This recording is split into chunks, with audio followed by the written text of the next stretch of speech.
You made it in New York City when billionaires start trusting you with their children and their dog. And somehow, at 20 years old, with a student loan balance that could choke a horse, I achieved this elite level of trust. Back in 2004, I was studying recording music at NYU because nothing says long-term financial stability in studying things that sound cool. That's how I ended up teaching guitar to the Rutenbergs. Now, if you're from Texas like me, the name Rutenberg sounds like a furniture store your aunt complains about uses weird Scandinavian wood. But in Manhattan, Rutenberg means Upper East Side Hampton's home, and an aura of money so strong that a dog had better hair than I did.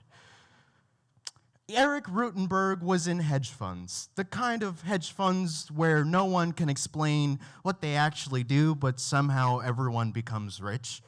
His family started Tennicum Corporation, which sounds like a company that makes titanium lunchboxes, but actually it made billions.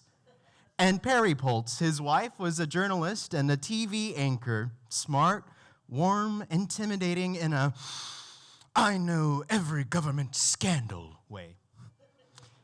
If CNN and Bloomberg had a babysitter, she'd be on speed dial. Their kids were characters out of a New York sitcom.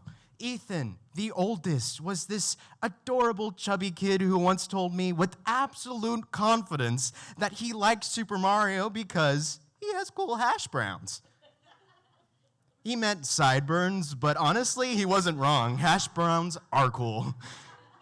Jacob, the middle one, was a 40-year-old man trapped inside a 9-year-old body. After one of our jam sessions, he literally negotiated me from $85 to $100 an hour. A child got me a raise. That has never happened again. And then Noah, quiet, observant, gentle, the kind of kid who sits silently in a corner and absorbs everything like he's downloading your soul, which is very much his mother's son. Thoughtful, sharp, and probably one who will write a memoir one day. And then there was Hampton, the dog, the legend.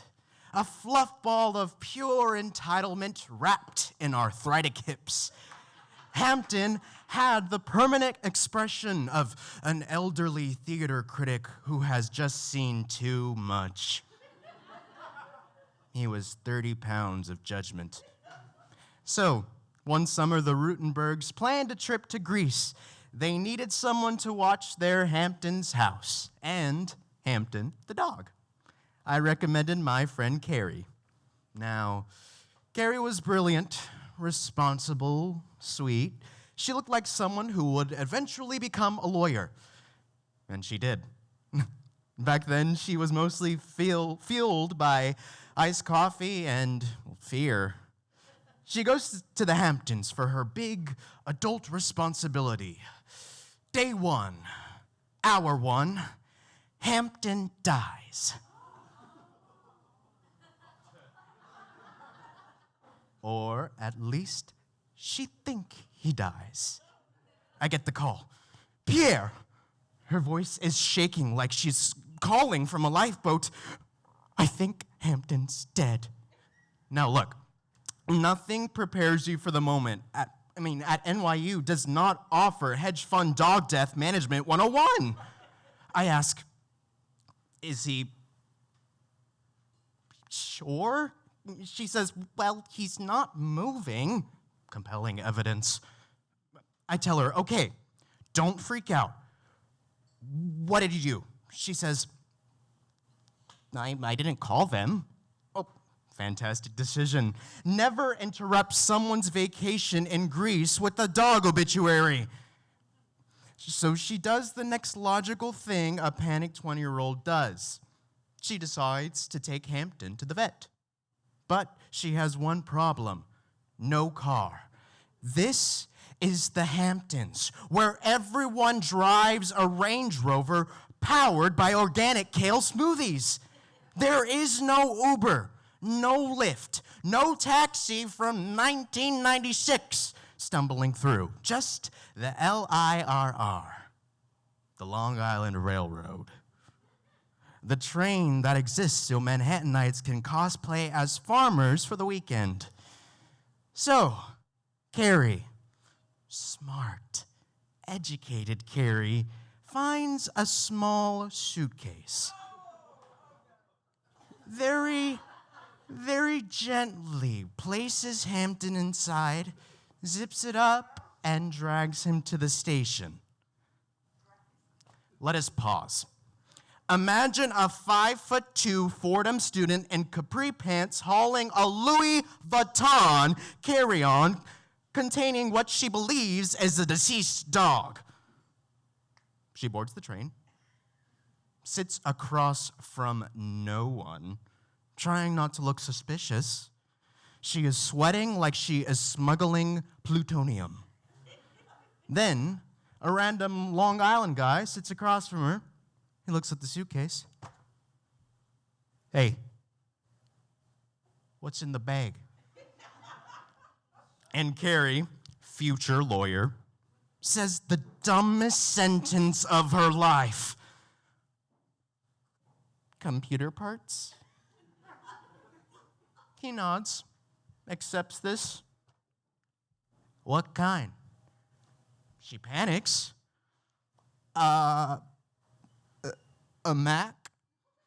Solid save. They ride in silence.